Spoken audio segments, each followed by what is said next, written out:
जय हिंद। Welcome to youth study. तो चलिए दोस्तों, आज हम लोग फिजिक्स के कुछ नए सवालों के साथ आए हैं जो प्रीवियस ईयर क्वेश्चन है, जो अब मेरा पार्ट नंबर 15 होगा। तो चलिए दोस्तों, पहला नंबर क्वेश्चन की ओर बढ़ेंगे। तो पहला नंबर क्वेश्चन है, तरंग दैर्ध्य का मात्रक होता है। तो इसका आंसर हो जाएगा आपको मीटर। अगला क्वेश्चन है 2 नंबर, 4.6 किलोवाट आवर बराबर कितना होता है, यानी कि 4.6 किलोवाट घंटा बराबर। तो देखिए दोस्तों, 1 किलोवाट घंटा में होता है 3.6 गुना 10 का पावर 6 जूल। तो 4.6 किलोवाट घंटा को क्या करेंगे कि 4.6 इंटू 3.6 इंटू 10⁶ जूल से इसको मल्टीप्लाई कर देंगे तो आपका आंसर आ जाएगा 16.56 इंटू 10 का पावर 6 जूल। तो चलिए दोस्तों, 3 नंबर क्वेश्चन देखेंगे। सर्किट में बिजली के प्रवाह का पता लगाने हेतु किस उपकरण का प्रयोग किया जाता है।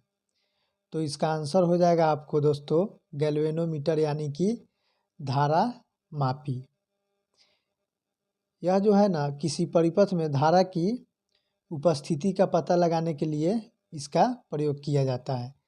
जैसे आपको वायु दाब मापी जो होता है, इससे वायुमंडल के दबाव को मापा जाता है, और वेग मापक जो होता है उससे हवा का वेग मापा जाता है। तो 4 नंबर क्वेश्चन है दोस्तों, एक सॉफ्ट की आवर्तन गति को निर्धारित करने के लिए किसका इस्तेमाल किया जाता है। तो इसका आंसर हो जाएगा दोस्तों टैकोमीटर। टैकोमीटर जो होता है दोस्तों एक वैज्ञानिक उपकरण है जिसका उपयोग वाहनों की घूर्णन गति मापने के लिए किया जाता है। जैसे कि देखिए, टैकोमीटर हो गया, तो उससे रिलेटेड और कुछ है स्पीडोमीटर। स्पीडोमीटर से क्या मापते हैं, मोटर गाड़ियों की गति मापने वाला यंत्र है। और एनीमोमीटर से पवन का वेग मापन, और क्रोनोमीटर से जलयान का में सही समय का पता लगाने के लिए।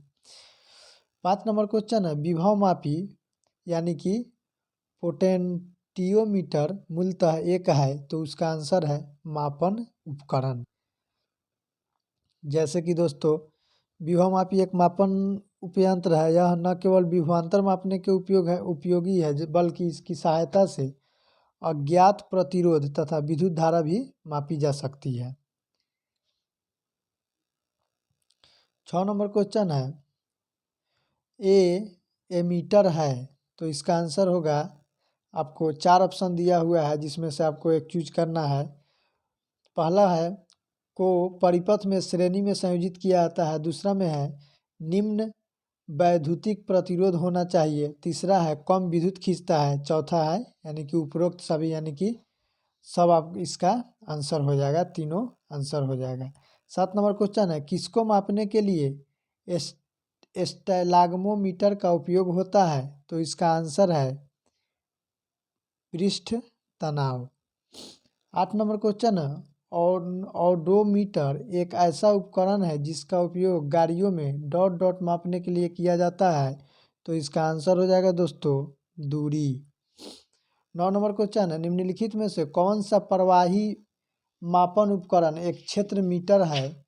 तो इसका आंसर हो जाएगा दोस्तों, जो कि देखिए यहाँ पे 4 ऑप्शन दिया हुआ है, उसमें से आपको आंसर चूज करना है। तो पहला है वेंचुरी मीटर, दूसरा है रोटामीटर, तीसरा है पिटॉट ट्यूब, और चौथा है तप्त तार पवन वेग मापी।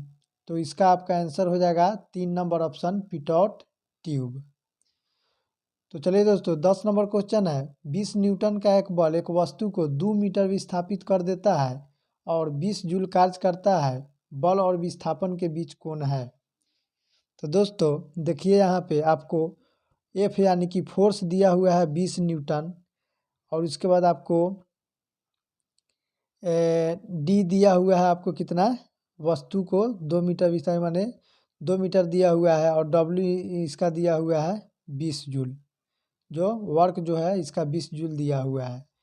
तो फार्मूला क्या होता है, कार्य बराबर एफ इंटू डी, यानी कि एफ डी कॉस थीटा।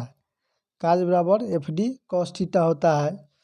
तो यहाँ पे देख लीजिए दोस्तों, एफ कितना है 20 बराबर F D 20 into 2 into cos theta, और 20 से 20 कैंसिल हो जाएगा दोस्तों, तो क्या बच जाएगा 1 बराबर 2 कॉस थीटा, और कॉस थीटा बराबर 1/2 हो जाएगा। कॉस थीटा बराबर कॉस डिग्री, 1/2 किसका होता है, कॉस 60 का मान होता है 1/2, तो आपका हो जाएगा थीटा बराबर 60 डिग्री। 11 नंबर क्वेश्चन है, एक वस्तु पर बल लगने के बावजूद भी किया गया कार्य शून्य होगा यदि उसका विस्थापन डॉट डॉट हो, तो इसका आंसर हो जाएगा आपको शून्य हो जाएगा। जैसे कि देखिए, किसी वस्तु पर अगर किया गया उस वस्तु पर लगाए गए बल तथा बल की दिशा में विस्थापन के गुणनफल के क्या होता है, बराबर होता है। अगला पॉइंट है, किसी वस्तु द्वारा किया गया कार्य उस वस्तु पर लगाए गए तथा बल की दिशा में विस्थापन के गुणनफल के बराबर होता है। अतः स्पष्ट है कि किसी वस्तु पर बल लगने के बाद भी किया गया कार्य शून्य है, तो इसका मतलब यह है कि उसमें कोई विस्थापन नहीं, अर्थात विस्थापन शून्य है। 12 नंबर क्वेश्चन हो जाएगा आपका, 10 केजी किलोग्राम वजन वाले सूटकेस पर खड़े यात्री द्वारा किया गया कार्य है। तो देखिए दोस्तों, यहाँ पे 4 ऑप्शन दिया हुआ है, 100 जूल, 0 जूल, 98 जूल और 980 जूल। तो कार्य बराबर होता है बल की दिशा में विस्थापन, तो W बराबर हो जाएगा 10, जो इसका मास दिया हुआ है 10 इंटू इसका जो वो सूटकेस पर खड़े यात्री द्वारा किया गया कार्य हो जाएगा 0, तो इसका आंसर कितना हो जाएगा 0। 13 नंबर क्वेश्चन है, किसी वस्तु पर किया गया कार्य निम्नलिखित में से किस पर निर्भर नहीं करता है। तो पहला ऑप्शन है प्रयुक्त बल, दूसरा है वस्तु के द्रव्यमान, तीसरा है विस्थापन और चौथा है बल और विस्थापन के बीच कोण। तो दोस्तों इसका आंसर हो जाएगा 2 नंबर ऑप्शन वस्तु के द्रव्यमान पर। देखिए दोस्तों, यहाँ पर जो ऑप्शन है यहाँ तो टिक करने का ऑप्शन देता नहीं है, मोबाइल से हम टाइप करते हैं, इसके लिए आपको इसमें जो ऑप्शन है ब्लैक से हम कर दिए हुए हैं, आंसर समझ जाइएगा। 14 नंबर क्वेश्चन है, निम्नलिखित में से कौन अधिक कार्य कर सकता है, कौन अधिक कार्य कर सकता है। तो पहला ऑप्शन है उठा हुआ हथौड़ा, दूसरा है एक चली हुई गोली, और तीसरा है तेजी से आता हुआ पत्थर, और 4 नंबर है घूमता पहिया। तो इसका आपका आंसर हो जाएगा एक चलती हुई गोली, जो कि 2 नंबर ऑप्शन में मौजूद है। अगला क्वेश्चन है 15 नंबर, किसी वस्तु पर किया गया कार्य डॉट डॉट पर निर्भर नहीं करता है। तो इसका आंसर हो जाएगा वस्तु के आरंभिक वेग पर, वस्तु के आरंभिक वेग पर।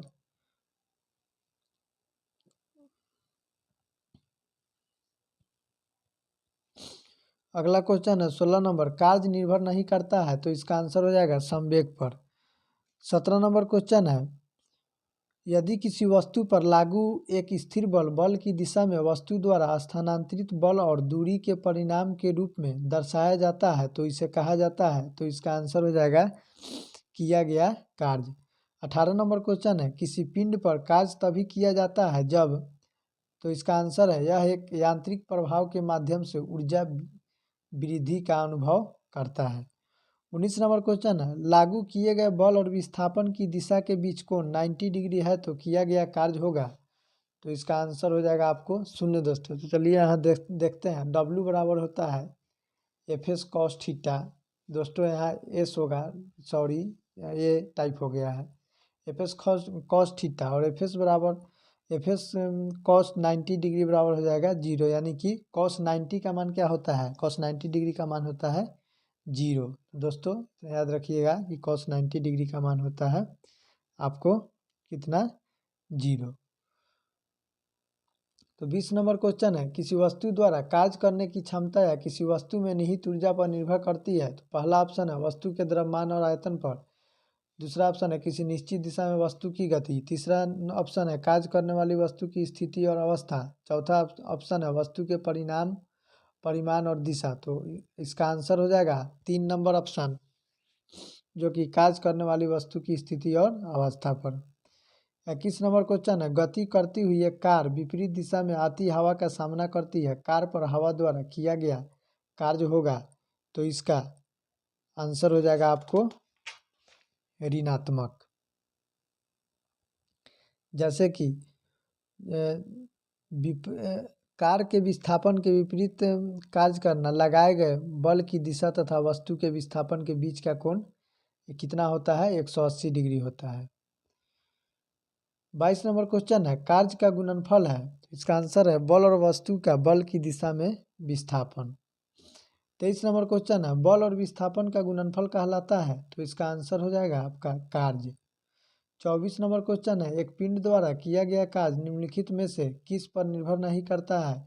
तो इसका आंसर होगा, जैसे कि ऑप्शन दिया हुआ है, पहला नंबर ऑप्शन है वस्तु के प्रारंभिक वेग पर।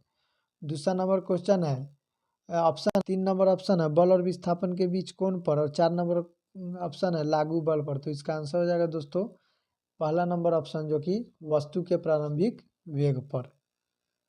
25 नंबर क्वेश्चन है, डॉट डॉट कार्य कहलाता है। तो इसका पहला ऑप्शन है बल गुने विस्थापन, दूसरा ऑप्शन है द्रव्यमान गुने त्वरण, तीसरा ऑप्शन है लंबाई गुने चौड़ाई, और चौथा ऑप्शन है द्रव्यमान गुने आयतन। तो आपका इसका आंसर हो जाएगा दोस्तों पहला नंबर ऑप्शन, बल गुने विस्थापन। तो चलिए दोस्तों, थैंक्स फॉर वाचिंग। तो दोस्तों, आज की इस वीडियो का हम टारगेट रखते हैं 1000 लाइक का। तो अगर ये आपको वीडियो अच्छा लगता है, हेल्पफुल लगता है, तो आप इस वीडियो को लाइक और शेयर ज़रूर कीजिएगा। और आपको भी बोलता हूँ, डेली मॉर्निंग में उठकर अपने लिए एक टारगेट फिक्स करो, चाहे छोटा सा ही टारगेट फिक्स करो, लेकिन डेली मॉर्निंग में उठकर अपने लिए एक टारगेट फिक्स करो और फिर अपना पूरा दिन उस टारगेट को अचीव करने में लगा दो। आपकी लाइफ ऑटोमेटिकली अच्छी हो जाएगी। तो दोस्तों, महिलाओं और बच्चों का सम्मान कीजिएगा, सैनिकों का सम्मान कीजिएगा, अन्नदाता का सम्मान कीजिएगा। खुश रहिएगा, मस्त रहिएगा दोस्तों, जहाँ भी रहिएगा आबाद रहिएगा। तो जय हिंद, बाय।